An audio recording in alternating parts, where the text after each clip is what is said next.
Welcome to Turner Classic Movies, everybody. Thanks for joining us. I'm Ben Mankiewicz.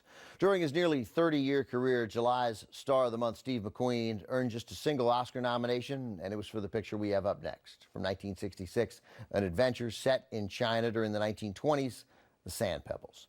McQueen plays a rebellious machinist in the U.S. Navy on board the San Pablo, a gunboat navigating China's Yangtze River in 1926. The political climate was tense as warlords were attempting to drive all foreigners out of the country. McQueen's crew, calling themselves the Sand Pebbles, had been called in to protect U.S. citizens. McQueen's romantic interest is a schoolteacher played by Candice Bergen, appearing in just her second film. By the time the movie was released in 1966, the director, Robert Wise, was fresh off an Oscar win for directing The Sound of Music. This marked the second time Wise and McQueen worked together. Their first collaboration was actually McQueen's second film appearance, a small role in Somebody Up There Likes Me with Paul Newman.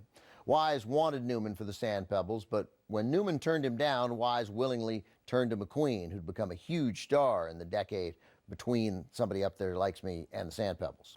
The Sand Pebbles picked up 8 Oscar nominations, including the Best Actor nomination for McQueen, plus Supporting Actor, Best Supporting Actor that is, for Mako as McQueen's engine room assistant. Best Music for Jerry Goldsmith, as well as Best Picture.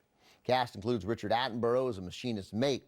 Attenborough won a Golden Globe for his performance. From 1966, also with Richard Crenna, Simon Oakland, and Larry Gates, Steve McQueen in The Sand Pebbles.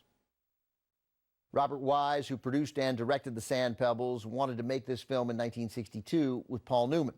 When Newman turned him down, Wise went to McQueen, who was all in. But Fox didn't think either Wise or McQueen was bankable enough to trust with a major project like The Sand Pebbles, even though Wise had just been nominated for 2 Oscars for producing and directing West Side Story, both of which he won. When Fox said no, Wise went on to direct The Sound of Music and would ultimately win those same 2 Oscars for that film as well. And McQueen became one of the biggest stars in town with The Great Escape. Suddenly, Fox got on board. Wise later expressed his admiration for McQueen's detailed performance in The Sand Pebbles. McQueen learned how to run a 41,000-pound antique engine as part of his role. Wise and McQueen also donated $20,000 to a dilapidated local orphanage, a charity one biographer says McQueen supported for the next 10 years. Up next, McQueen returns to square off against Edward G. Robinson at the poker table.